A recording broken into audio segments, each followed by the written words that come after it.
She's the CEO of at EIT Climate-KIC, Europe's largest public-private partnership focused on climate change and innovation. She's really a creative, energetic, and inspirational leader. So, the perfect fit for today. And she strongly believes also in our capacity to learn and evolve into a climate-resilient society. She has over 30 years of experience catalyzing systemic transformations in academia, consulting, banking, and the insurance industry across 3 continents.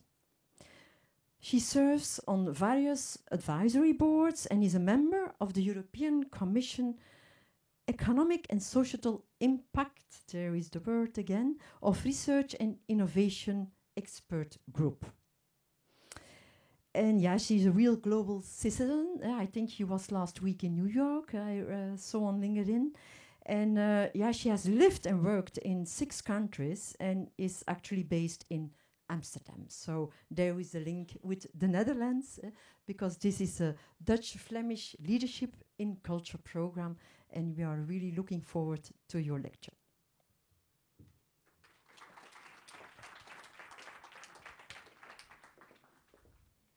Thank you so much. So, I was thinking about what a graduation ceremony means. And then I was reading a little bit about Leadership and Culture program and thinking, okay, but this is business leaders. These are professionals. These are people who have been through at least 1 or 2 graduation ceremonies in their life. So maybe we need to really think about what this is. So I decided to make it more in line as a call to action and a collective call to action. So I'm putting myself in the picture as something which is a shared responsibility amongst us in this room, a shared challenge, a shared opportunity, and in many ways, having just come back from New York, a moment of critical chaos, uncertainty, and volatility that is deeply intensifying. So an interesting time for choices. And that's why I decided I would make a connection to something about this notion of, if you believe the future matters, knowing that the future doesn't exist, it is a projection of our minds of the extended present, and above all, it's an act of making. So I want to really focus on what is the act of making that each of us are here to do, with the span of life, with the qualification that you have, with the experience and the discussion that you have been in. And I'm going to start by making it very personal. So let me start with me. I am one of those people that literally grew up all over the world. My father worked for Shell. I was born in The Hague, actually, but I left very, very quickly and went straight to Lagos and grew up in Nigeria, and then grew up in Australia, America, the US, UK, lots of places. And as somebody who has experienced moving schools every 6 months for many, many years, it's an interesting experience. The only red thread that I could come up with for my life was making connections across the spaces, cultures, sectors, places that I worked. And so as a result, I ended up going into cultural history. My career was really about how do you make sense of the way in which cultures, and in this case I chose to focus on medieval and Renaissance European culture. How do you make sense of the way cultures shape their own destiny, drawing on the many, many different strands across multiple sectors and possibilities in any one space and time? And I went deep, deep into the world of trying to understand how that comes about. What I discovered is that the academic system is not very well set up for encouraging or supporting that kind of inquiry, either as a teacher or as a practitioner. So I gave up and I went to business, in the hope that in the business context I would be able to bridge and work across different sectors. And actually I worked for many years in one of Europe's leading insurers, in Generali Group, and then I ended up going to this organization in Australia, where I had the unusual opportunity to set up bespoke a function that was responsible for dealing with the question of what do you do if you care about the future and you care about your own role and presence in the future, but you know that it will be fundamentally disruptive. And if you are a successful business, for example, how do you learn how to disrupt yourself from within? And that is not done with the usual ways in which we do innovation. So in 2016, I had a call from this man. I was very happy in this role of constructing an entirely new destiny for the insurance industry. I was happily immersed in explaining to every board of directors that would listen to me that the insurance industry is destined to collapse. I'm a little bit less comfortable about the fact that all of those projections are happening right now. And I was busy working on what's the alternative? How do you reinvent the entire financial services system to cope with things like climate change? This man rang me because 10 years prior, I had been working in Generali, and I had been trying to work out how do you get 90 insurance executives, in this case they were all men, they were coming from all over the world, to comprehend climate change. And that was in 2006. And so I rang up my father, who was no longer working for Shell and in fact has moved to the far end of the spectrum. He now believes that military rule is the only solution to save all of us. And I said, if I have these 90 guys I have to get across climate change, who do I talk to? And he said, call up John Schellenhuebner, who created the Potsdam Institute for Climate Impact Research and was at the time one of the leading science to policy experts, particularly in this translation space. So I rang up John in 2006 and said, here's my problem. I have 90 guys. They come from all over the world. I need them to understand climate, and I need them to understand the implications for a business that currently doesn't perceive a risk. He said, fine, but I need 4 hours.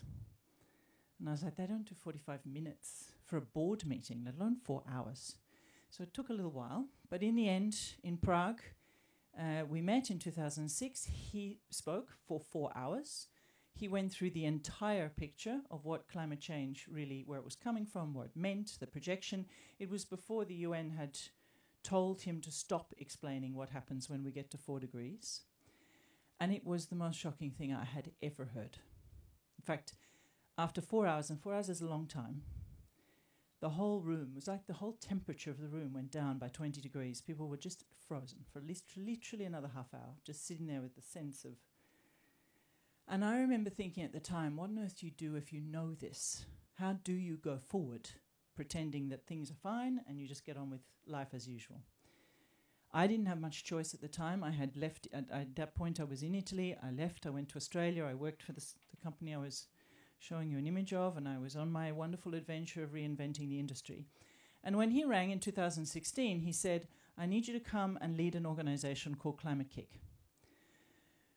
which is a slightly unusual organization. As you have heard, it's Europe's largest climate innovation agency and community. It was created by Barroso under the aegis of the EIT, which you may have heard of, actually because his daughter didn't want to go to any other university than MIT. So the secret story behind the EIT is that he was so shocked that she didn't think of a single European university as competitive enough, attractive enough to compete with MIT, that he set up the EIT to create something like an equivalent that could compete. And the KICs were set up under that construct, and they are knowledge innovation communities. So at the time when I was offered this role, I said no, because I couldn't see how on earth you would hire someone who had no experience in climate to come and lead an innovation agency whose entire purpose is solving for climate change. And what he said to me was, we have enough climate scientists, we know the science. What we do not have is enough people who know how to sway boards of directors, who know how to shift human systems, and who know how to construct the architectures of transformation. Well, if someone says that to you, that's a pretty interesting job offer. So that's what I have been doing since 2016. And my role is to deal with this particular scenario and what I would say in Australian as what the hell to do about it. So I'm going to paint the scenario that I consider to be my call to action, my day job, is to work out how to respond to this, and more importantly, work out how to galvanize action in Europe and Europe's leadership in a global context to respond to this. And I'm going to give you a snapshot of what I'm sure you know, but just to give you the dimensions of what this means.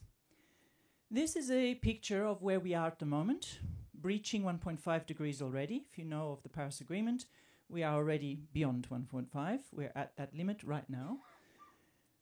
Actually, when you look at where we are in terms of climate science, we will be at 2 degrees more or less by 2040 and 3 degrees by the middle of the century. 2040, think about how long away that is. At 2 degrees, we have extremely serious problems. And in particular, unfortunately for Europe, we are the fastest warming continent. For all sorts of reasons, but the net effect is the risks are heightened and extreme. And if we are thinking about the implications and costs of that, we see what they are just recently in the whole of Central Eastern Europe. So the design challenge for me in my role, for us in this room, for every single human being on this planet, is that we would have to create the conditions for a change curve of transformation of human societies of all types that looks like that, if we do not want to simply keep going on the trajectory we are on. And there are not very many precedents in human history for creating that order of difference in our societies, our economies, our structures, our behaviors, our habits, our practices, and our mindsets. But that curve, the shape of that curve, the implications of that curve, the speed of that curve, is our design challenge. Our alternative is this. This is the picture of the world at 4 degrees. This happens to be an image that came from some of the work that the UN did some years ago on the backup plan. What happens when we overshoot? What you see there are areas, yellow and brown, that are uninhabitable, being used for renewable energy arrays. The green areas still have the capacity to produce food. Please look at where current conflicts in the world are taking place. One of the UN's biggest fears is that Russia will wall off the Russian steppes, which would take out some of the largest food-producing areas in the world. And think about the politics of a world in this scenario, because this is not sudden, this moves, and we are on that trajectory now. So it's really a question around what does it take to produce that in ourselves? This is not a technology problem, and it's not an economy problem. It's an economic model problem. It is a human problem. Or work out how to live in this context. And actually some very interesting thinking about how to live in this context, but that would also require dramatic changes in our understanding of who we are as societies and above all geopolitically. Part of the problem is that we have not really worked out how to unlearn decades of teaching ourselves to think in linear ways. And we are inhabiting a physical reality that is deeply and structurally non-linear. And we keep underestimating what non-linearity feels like and looks like. We keep having scientific papers that say, yet another thing called a tipping point has been reached, and look what's happening. We are seeing feedback loops. So just think about the fact the Greenland ice sheet, which is now gone, we are losing it, it's not refreezing, is 6 meters of sea level rise on average. I live in Haarlem. I'm underwater by 2040. That's really pretty much with no question on the conservative models. With 6 meters, Amsterdam and way in towards Groningen starts to be very underwater. Second problem, we think in categories and sectors. We are only finally realizing that if we don't deal with nature and climate together, it's gone, it's over. We have to work out how to deal with biodiversity and with nature and the environment in a linked and joined up way. I've just come back from New York. There are conversations all in the 900 events that took place simultaneously in 4 days. The number of conversations where people are discovering for the first time that the entire economy depends on nature. And that's the in crowd. Then we have a second problem. We tend to think of our future as an extended present. We think of it as more or less a continuation of what we have grown up with, our experience of relative stability. We are not really ingesting the idea of what does it mean to live in a world where there's a pandemic every second year, where there are new wars every second year, where we have food systems, we have migrants happening at a totally different set of frequency, spread, cost, variety, whether it's climate change events, which we are just experiencing now, or it's a completely different order of what migration looks like. And a requirement, if you haven't yet read a book called Nomad Century by Gaia Vince, read it. It's fantastically constructive. It will make you think about what it means to handle hundreds of billions of people on the move. So that's the context. And what I want to go through now is a question of what does that mean if you are a leader of a cultural institution? What can you do with this, in this context, about this? How can you engage? What is your opportunity, your responsibility? So the design challenge is that curve.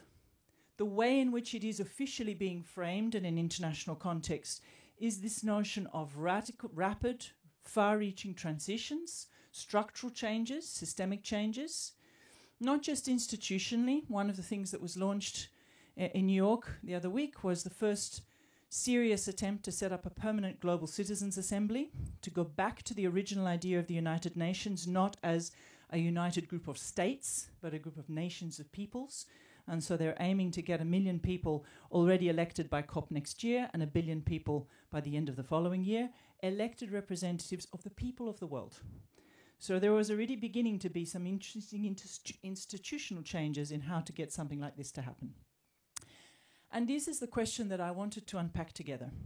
What I want to give you is a set of provocations from my own perspective, working in an organization that is leading initiatives for very large-scale urban transformation, including transformation in Belgian cities, leading work involved in land strategy, land practices, land use transformation, in industrial value chains, and in the financial system and financial architecture. So the organization I lead works in all of those sectors. We work in 60 countries, and we work predominantly with and through local organizations and partnerships. So we don't have big offices and we send our own people out. This is all about networked systems of innovation and change.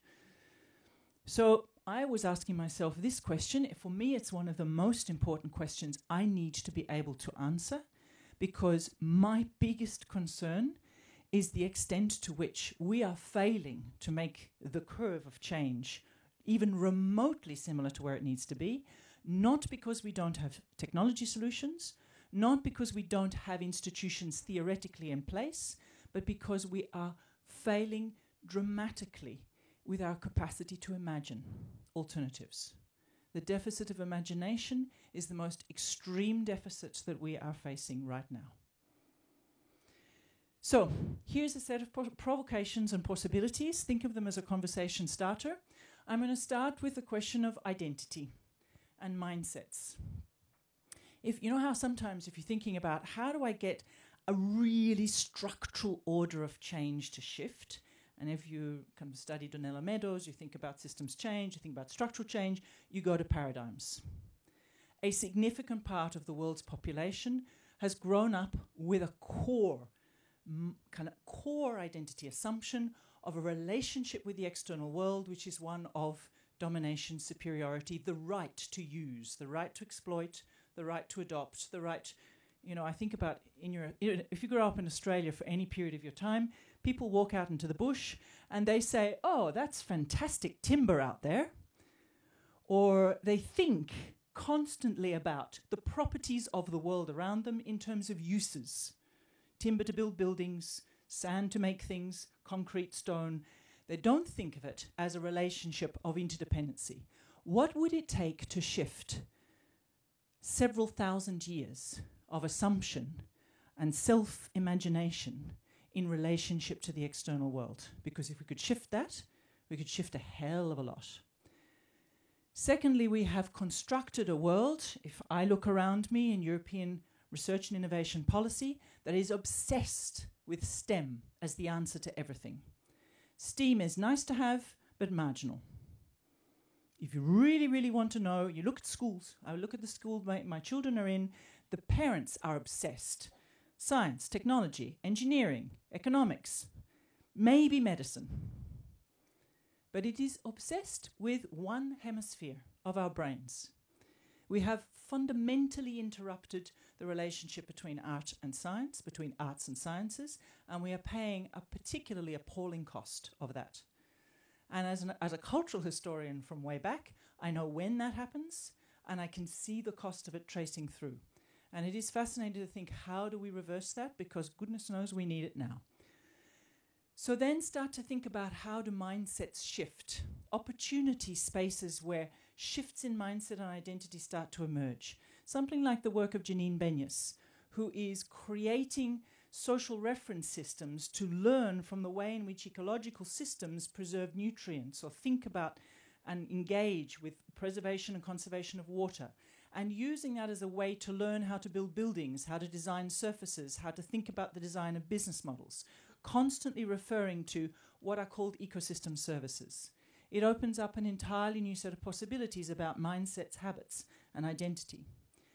Think about the single one of the greatest identity and mindset shifts, but in this case particularly mindset shift we would have to make, which has to do with our assumption about well-being, prosperity, economic activity. It's deeply embedded in a Western Northern context, relationship with productive activity, with extraction of materials, consumption of materials, forgiveness of waste and obsolescence as a necessary part of maintaining GDP. And we've managed to construct an entire financial system based on debt. There is no fiscal room to change away from GDP. The entire structure is embedded in the notion of ongoing extraction. There are a few companies trying to change this. I was just meeting actually in New York with a person whose responsibility is to manage and spend down the dividend of Patagonia between April and December of every single year and get it moving into environmental conservation and human communities. There is the beginnings of a new discourse, of new mindsets about economics, but still incredibly fragile and struggling above all with a problem that is not technical, but a problem of suspension of disbelief. If you're a hardcore financier, sufficiency just looks like a financial form of tree hugging. It needs guts, it needs structure, it needs something that puts it, that gives it the equivalency. But what it's arguing for, everyone has just enough. And it is arguing for that as an entire basis of well-being economy.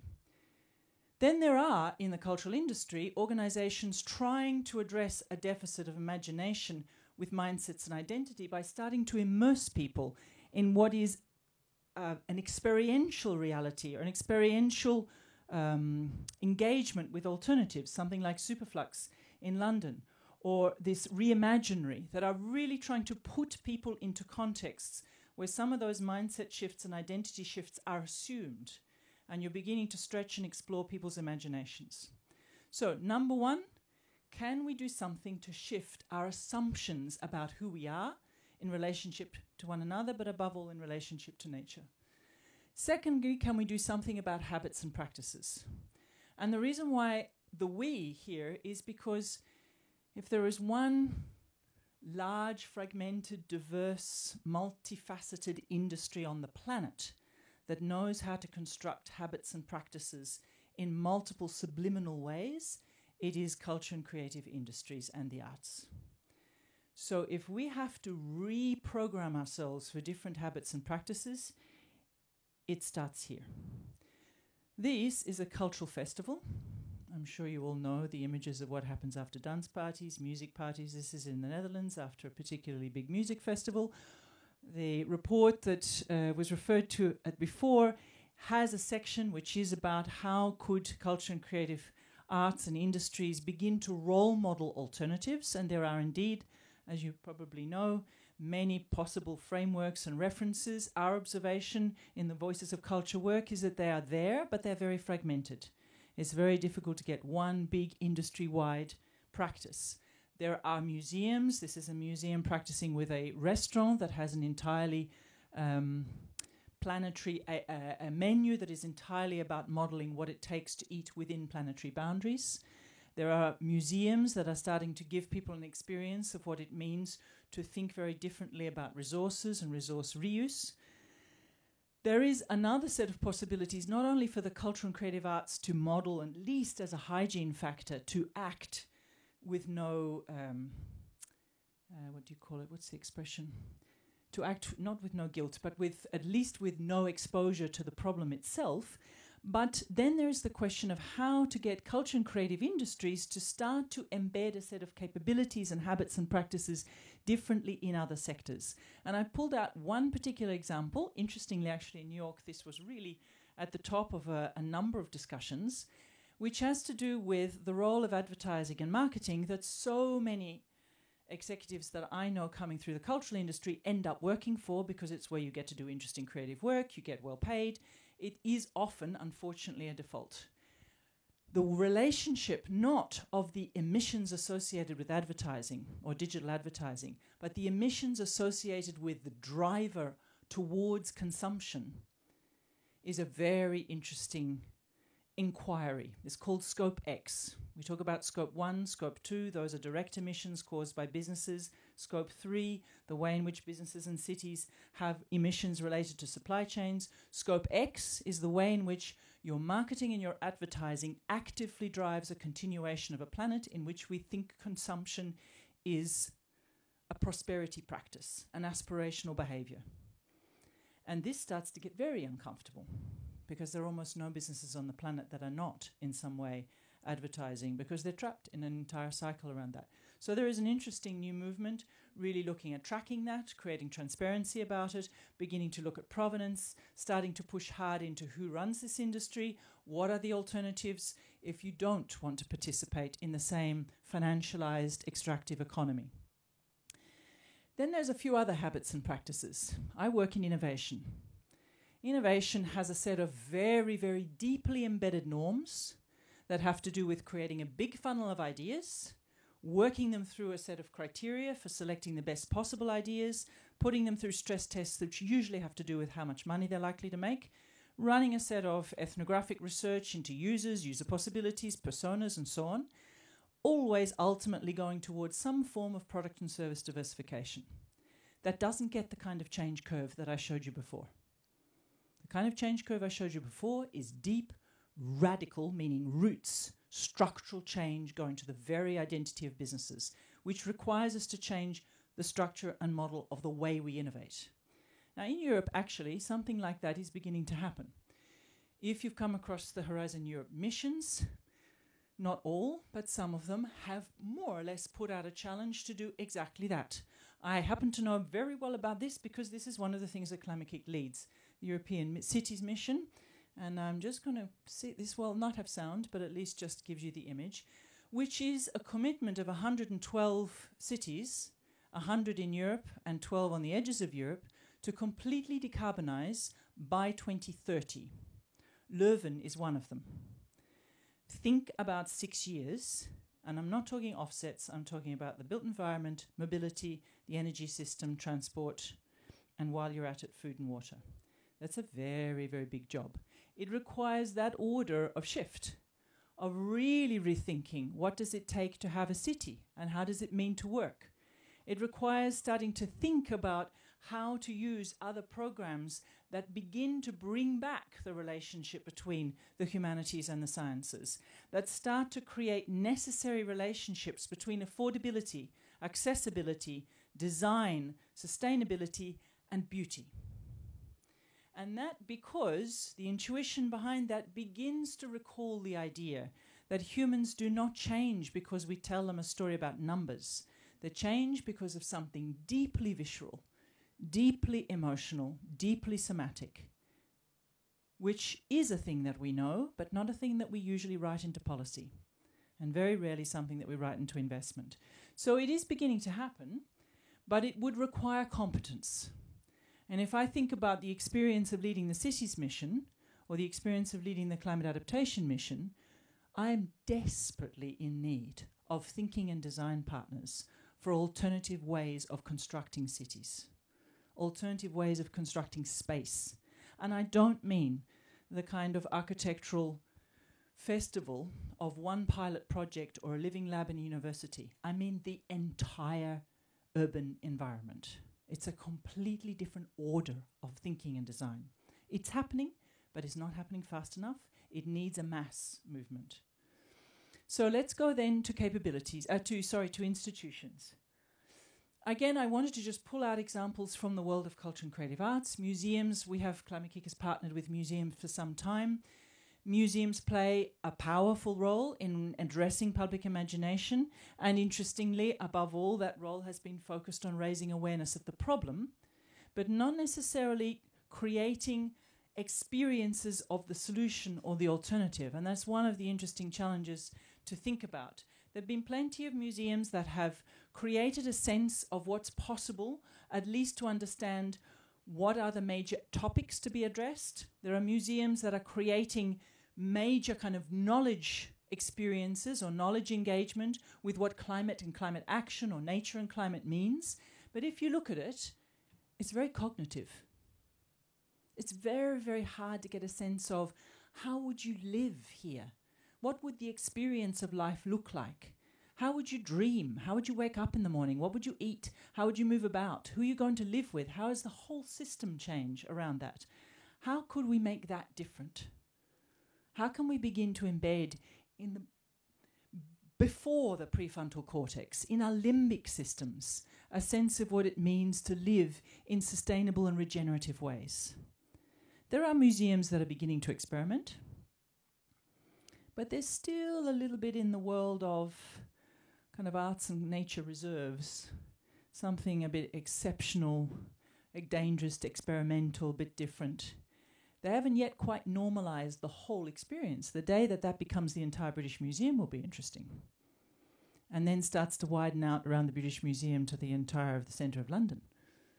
And then there is the dark side, which is the challenge of cultural heritage, cultural institutions, desperately in need of funding, and which industry out there is desperately interested in providing funding because it has a huge issue around trying to reclaim its space in the sun.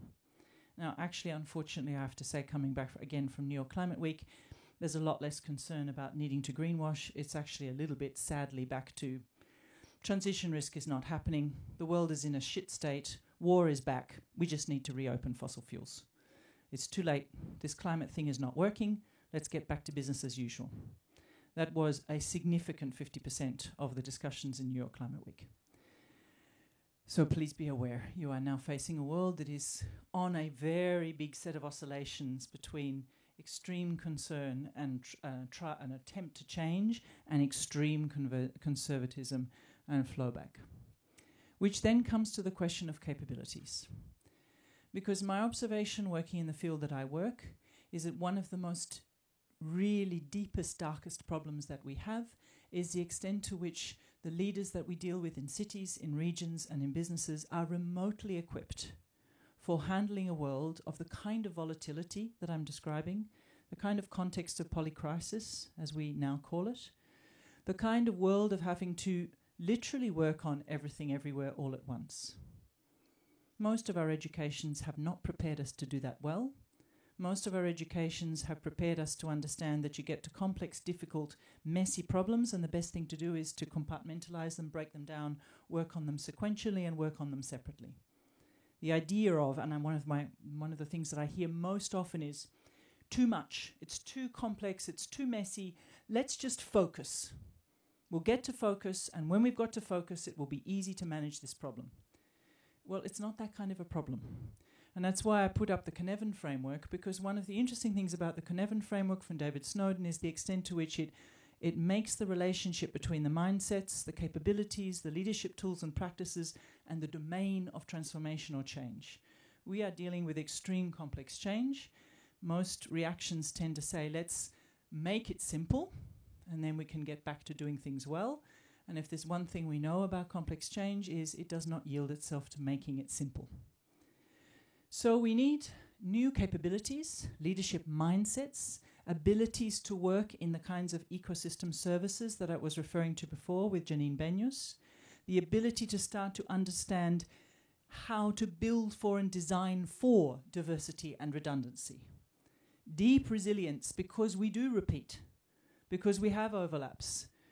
Deep resilience, because we have a deliberate design for connectivity, not for separation and categorization. really deep understanding of how complex adaptive systems work, of what nonlinearity feels like on your skin, in your social system, in your management KPIs, in the way in which a business is run and measured, and a much broader understanding of polycentric, multi-level governance, polycentric governance, something that Europe is trying to do with extreme difficulty, trying to unlearn all of the strictures and disciplines around centralized control and relearn a networked a set of effects in control and distribution of resources. And the single greatest help actually was COVID. If there's one thing that COVID did achieve for cities, for example, it was to give them an experience of effective multi-level governance or polycentric governance. But how would you design that into business models, design that into surfaces, design that into structures, design that into any form of social interaction?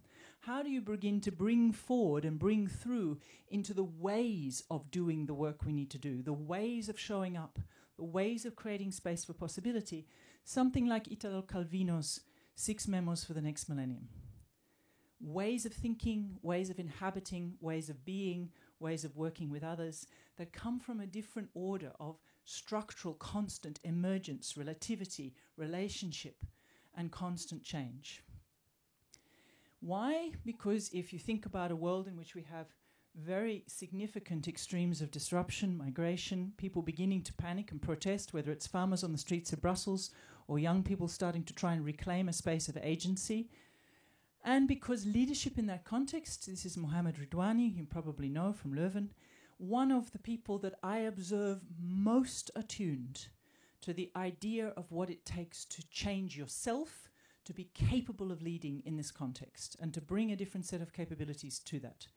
It requires designing for this. Think about the design of district councils, businesses that actively use this as a design principle. Change will come through pockets of individuals seeking to act to shift what they can touch. How would you actively design for that in every single institution, in every single interaction between arts and science, for example, and embrace the idea that every single job in every institution, in every business, in every cultural institution is in some way a climate job? If you bake that in as a feature, not as a bug, what does it change? Some of this has to do also with a very different way of thinking about collaboration. And this is where I would really come back to a question of how could culture, creative arts and sciences creative industries begin to proactively reunite themselves with technology, science and engineering? How could you become a room of system hackers, where you embed yourself in every single major engineering, science and technology faculty and business and institution to work your way into the system for thinking differently, acting differently?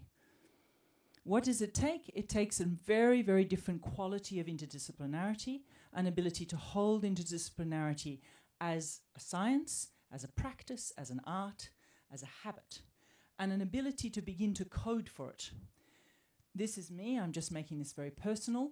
I am so deeply concerned about the way in which organizations like Climate-KIC, in every context, European and global, are working on this problem, that I'm trying to make a change. I have no idea whether I can pull it off, but this is an effort of 15 organizations across the world committing to stop competing, first and foremost to stop competing for funding. Because if I look at my time, I spend 80% of my time fundraising to bring in money to support the work I'm doing, and when I'm doing that, I'm competing with every single organization out there that I'm trying to change the world with, which is absurd. It's a friction cost we cannot afford, and it's an act of profound stupidity. In fact, for me, I come from insurance, I'd put it up the line of gross negligence. Because when I do that, I'm also slightly overstating what we can do. I'm also slightly undercutting what someone else can do. I'm competing for social media, bandwidth, time, everything. So this is a commitment, an experiment, to see can all of those organizations acting across the entire planet formally commit to stop competing, pool their resources, pool their efforts on fundraising, and work to see how complementary capabilities come together. It's a live experiment. It's happening literally now. It's been happening for about 18 months. I wish I'd done it earlier. But it requires, and I'm giving it as an example, I'm going to extend that out to another form of collaboration. This is radical collaboration between organizations and humans. We have this. I actually finally broke ChatGPT over the weekend. I now need to stop talking to me now, because I asked it to process everything that I've been working on from New York Climate Week, and it just keeps stopping and saying, I've finished. I'm like, no, you've got another 12 pages to go through. How are we going to think of radical collaboration with artificial intelligence, and more importantly, radical collaboration with who the hell is coding it? How many artists, cultural and creative industry professionals are coding AI? If it's less than 60%, we are doing something fundamentally wrong, because we really need to start coding for the human brain and for the way in which human intelligence makes sense of relationships and effective moral judgments or ethical judgments. And we are not doing that. That's another element what I would love to see a change. Last two reflections have to do with narratives and with catharsis. I referred to the deficit of imagination. I work on a job. I started this presentation, with a personal story, but I then went straight to the standard story on climate. It's a disaster. It's going to kill us all. It's time to wake up and do something about it. If you think about story structure, narrative structure, it's the Frankenstein story. Man created a monster. Monster is eating the man. You have it in Jewish culture with the golem. You have it in Western culture with Frankenstein. You have it actually all through human history. The problem is, and I think we probably know that on our skins from what's just happened with COVID, we are not very good at self-transformation of ourselves, our relationships, and our notions of identity from a place of fear. We can do it for a short time as a species, but it doesn't last structurally. We need a different way of telling this story. We need a way of trying to solve how are we going to create the stories that are so enticing, so sticky, so attached to something that we deeply care about, that they travel over time, through space, across cultures. They begin to be the stories of the new world, of new possibilities, of new realities that did construct the worlds that we have ended up living in. And this requires competence. It requires a set of capabilities that are not currently vested in the vast majority of institutions and policymakers and decision makers and financiers working on climate action. It requires something in this room. There is an initiative here that has concluded, but it was an initiative specifically around embedding in cities the kind of capacity to shift narratives and to construct alternative ways of living those narratives. We need thousands of these. Thousands of ways in which we think about projecting onto urban spaces, onto rural spaces, onto land. What does it mean to be different? How might we embed in our mind's eye so powerful an image of what it means to live sustainably in myriad diverse cultural ways that we start to believe that that's a thing? And that leads me to the last reflection I wanted to make, or provocation. Again, it's a provocation simply in terms of a shared space of responsibility and opportunity. I think one of the things we don't often talk about is the fact that we're going to have to let go. And let go rarely happens without grief.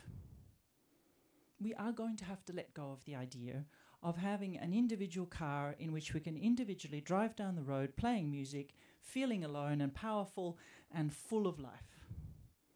Because we just don't have enough land for every human to have an individual car to drive on. We're going to have to let go of the idea of eating meat 3 times a day. We are going to need rituals of passing, of catharsis, of moving on from the world that was a world of a good quality of life. And we're also going to have to deal, particularly in younger generations, with what is increasingly a deeply toxic nihilism. A profound sense of there is no point. The people who own the assets in Germany, that's, for example, 65% of people above the age of assets are owned by people above the age of 60. A profound sense of hopelessness. This will not change, and our future is done. There are places that are trying to invert this, flip the script, turn it into the notion that a world of sustainability is a world of healing. But they're still very, very small. And they're still probably not close to some form of mainstream shift, narrative shift, practice shift, habit shift. So that's why I think catharsis may be interesting.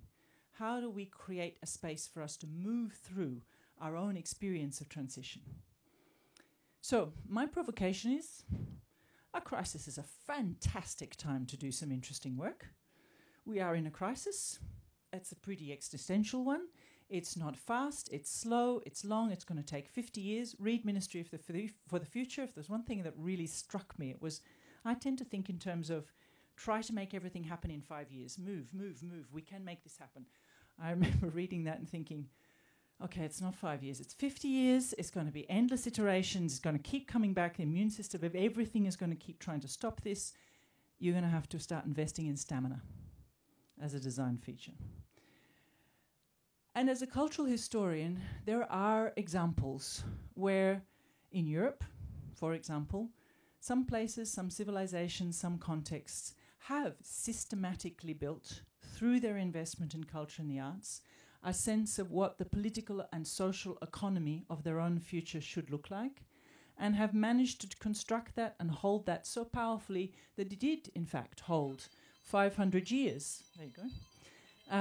500 years of action in those places with governments changing every 6 months. Florence, Siena, this is Siena. This is the frescoes that are painted above the chairs where the elected officials of the government of Siena sat to sit in judgment on their fellow citizens. It has a complex allegory about the role of peace and justice. In particular, it has an allegory which is about weaving together two cords from justice held by every single citizen and coming up to the city of Siena. And everything about it is about subjugating the interest of the individual to the common good.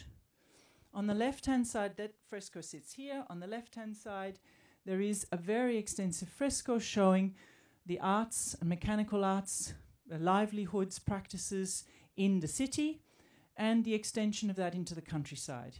It shows all of the elements of the effects of good government, where good government is predicated as the interests of the common good prevailing over the individual. On the other wall is an image that shows the effects of a failure of good governance, which has everything you can imagine, pretty much as a good picture of what's happening in the world right now. What's interesting about this is these are contexts in which there was a systematic investment in building a public imagination for what might be needed. And a public imagination invested over and over and over. Something like what Gregory Bateson was arguing for, encoding our social imagination, our economic practices, our political imagination, with the idea of an ecology of mind and budgets of possibility that create space for the emergence of constantly changing things with a deep code of a sense of what it is that we are responsible for and capable of being creative about. We need that kind of thinking embedded back in our practices, and we need it in our practices on sustainability, so that the way in which we think about climate action, nature action, sustainability, prosperity, is a space of constantly pushing into the unknown, because it's the known that has us trapped in a business as usual catastrophe. So I want to finish with Tomorrowland. Quite apart from the fact that I am particularly partial to this for all sorts of reasons that have nothing to do with the storyline, but I am very partial to the core parable, which you probably know, the Cherokee parable, about the way in which human cultures and societies evolve. It's a parable about every human being inhabited by two wolves, constantly fighting with one another. One representing hope and possibility, and one representing despair and fear.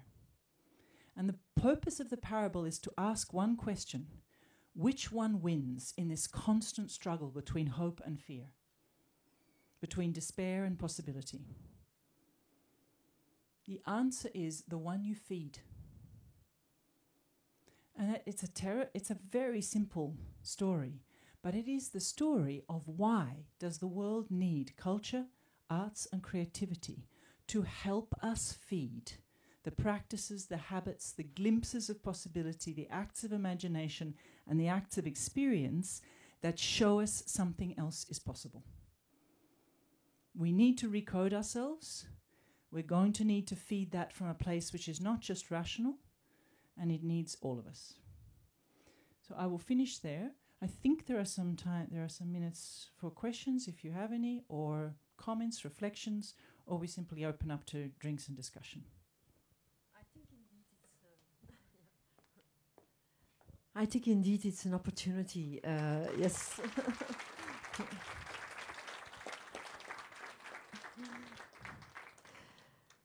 It's really a unique opportunity that Kirsten is here. So indeed, if you want to raise a question, have some thoughts that you want to share, don't be afraid. Just take the floor. Yes, Daniela. Where can we begin?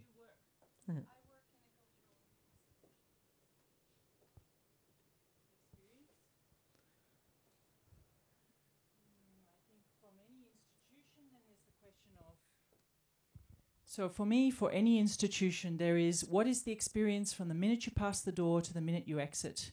What is the experience that lingers with you? What is the experience of what you can make in that space? Who passes that door and who doesn't? How much can you change within the walls that you work in? How much can you change of what people experience in the way in which where they go to the bathroom, when they buy food, when they walk around? How much can your guardianship or stewardship of a space in which people pass through create an experiential reality that is different to what people assume? And then the question of what does the cultural institution stand for, work on, and so on. I think I don't subscribe to the narrative that says this is entirely about individual agency. If just all of us change our practices, that will be enough. It will not be enough.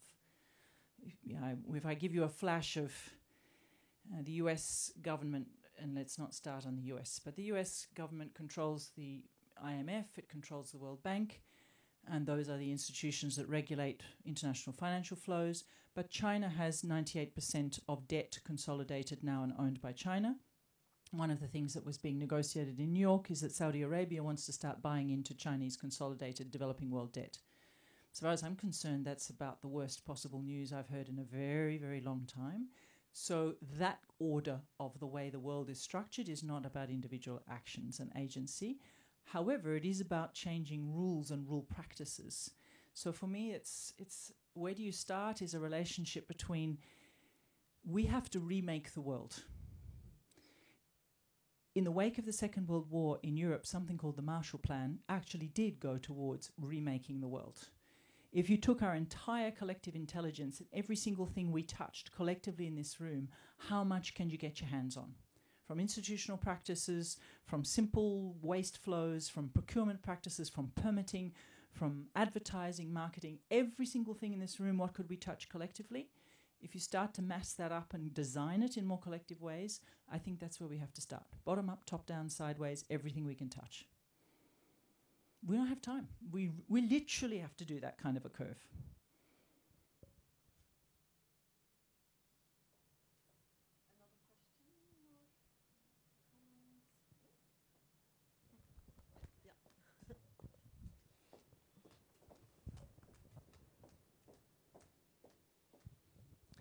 How do you see the possibilities of AI? Because it's also a very polluting industry.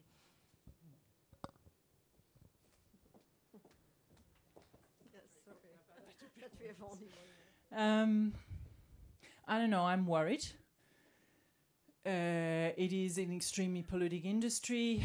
Google, for example, was on track to reduce its emissions. It's now basically come forward publicly and says emissions are going up 30% year on year, and it doesn't see any way in which that's going to be contained because it wants to win the AI race. I think, ironically, the answer may be in AI itself, but we may not like what happens to that. When, as AI gets more and more sophisticated, we are dealing with actually, for all that we are telling ourselves about the magic large language models, we're dealing with still very, very primitive forms of cognitive intelligence. But a cognitive intelligence that starts to work out that the resources are finite is a cognitive intelligence that starts to design for how you work in a finite world. I also think that there are many ways in which we can use international rulemaking and law structures And that is something the International Court of Human Rights, the international bodies that are working on the rights of human rights are starting to encode in the rights of nature. One of the things I think we need to be working on, or people that like me should be working on, is how to start getting into those international rule makers to pull AI towards outcomes that benefit living within planetary boundaries. And for me, one of the biggest efforts would need to be reining in big tech.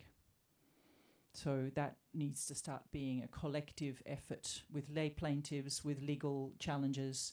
You know, it's less important to go after the Chinese Belt and Road Initiative. It's way more important to go after US big tech or Asian big tech. But not to shut it down, to redirect.